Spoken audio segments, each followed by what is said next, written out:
What's up, guys? My name is Jerry, and today's video is going to be on the Houston Rockets, and we're going to be talking about why this team is going to be making a lot of noise next season. And we're going to jump right into the video. Now, as you guys know, the NBA draft lottery was a couple of nights ago, and the Houston Rockets were able to secure the number 3 pick in the draft, and I feel like this is big time for this team. And even though the Houston Rockets only won 20 games last season, I feel like there was a few points in the season where the Houston Rockets was like, okay, that's a bright spot. That's something that we can build on right there. And when we look at this roster and we look at these bright spots, I think they have a few of them. And the guy that I want to learn how to put everything together is Kevin Porter Jr. Because there's a night where he could look like one of the best point guards in the NBA, and then another night where he just looks like a role player. And it's crazy because Kevin Porter Jr., he has all the talent in the world. You look at his game, you look at him work out. He has a crazy handle. He's left-handed, so he get those left-handed superpowers. He's a great driver of the basketball. He's athletic, and then he even has the step back to his game. So a lot of people used to think he mirrored James Harden.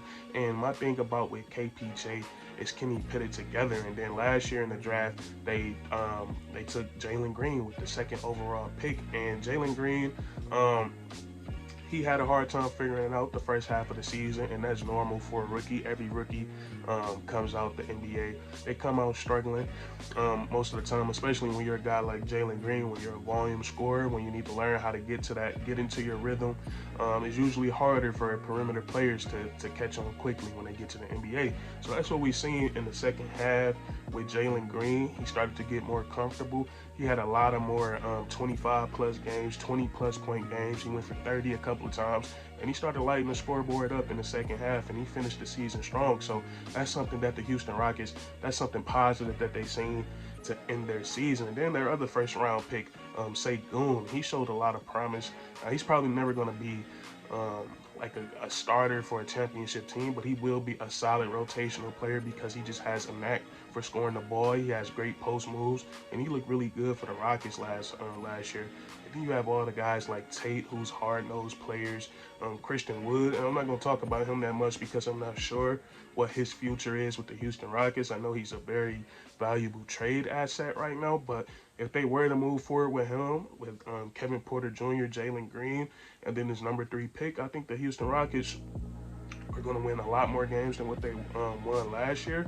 And we look at these, with the Houston Rockets having the number 3 pick in the draft, they're probably going to take either one of these 3 guys. Nobody knows what the order is going to be right now, but it's between Chet Holmgren, Paolo Banchero, and Jabari Smith. Now, I feel like all 3 of these guys can come in and make the Houston Rockets better immediately. And I think they will all come in and fit, because I think the Houston Rockets is a team that need help in the front court, a little more depth in their front court, because they already have 2 very talented guards in Jalen Green and Kevin Porter Jr. So this pick is kind of perfect for the Houston Rockets as far as fit goes, because these top 3 guys are front court players. And we look at all 3 of these guys, and I think the guy that would make the Houston Rockets a bit better, or the most better, is Jabari Smith. If somehow he falls to number 3 in the draft, I don't know if that's going to happen, because his upside is really crazy. And we look at Jabari Smith, what he can help the Rockets with. The Rockets love to shoot threes, so you bring in Jabari Smith, one of the best shooters in the country, shot over 40% from the 3. I think he shot like 46% on wing threes, which is really crazy. And what makes it so crazy for Jabari Smith is he's 6'10". That's why everybody loves this guy.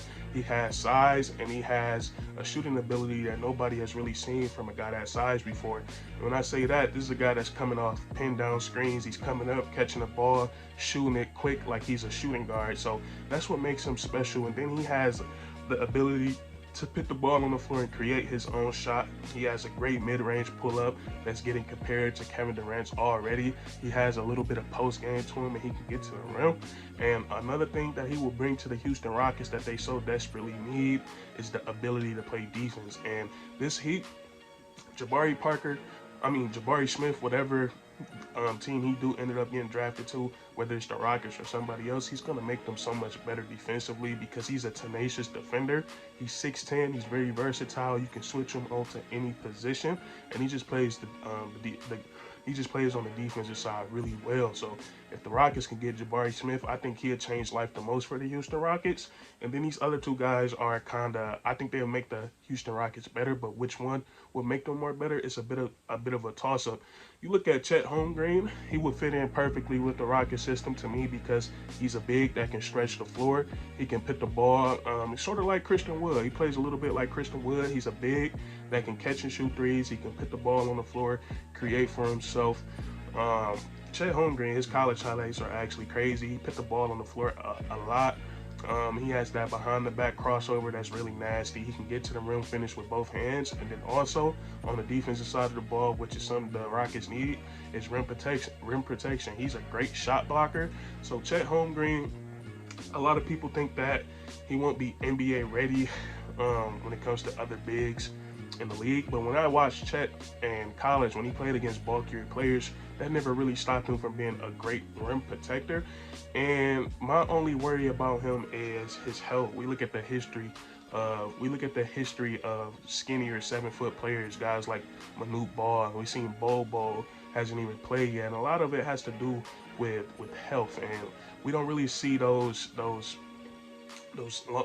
taller, skinnier 7-footers. They don't really last that long in the NBA. So I think that's the only question surrounding Chet Holmgren. But other than that, he's a really solid prospect. And then the last guy who I like a lot is Paolo Banchero. I feel like he can come in and make the Houston Rockets better because he's very athletic, and he can create his own shot. He can finish at the rim with both hands, and then he has a very high motor. He's good at catching shots off the offensive glass, putting it back for a dunk, or bringing it down and going back up. He's really good in that aspect. Now, he didn't shoot the 3-ball that well in college, but he can knock down open jumpers, and I think that's something that can be developed in his game.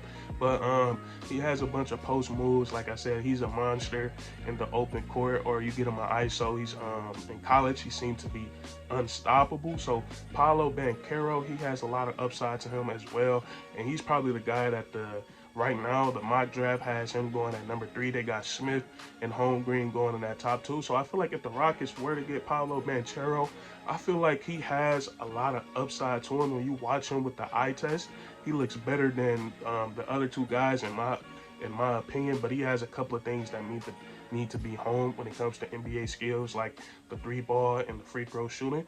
But other than that, you got a guy who can put the ball on the floor, create his own shot. He has post game, he has size, he has tenacity, and he has confidence. He feels like he's the best player in this draft class. So if the Rockets get their hands on any of these 3 guys, and if they get their hands on Jabari Smith, I feel like he's going to come in and make Kevin Porter Jr.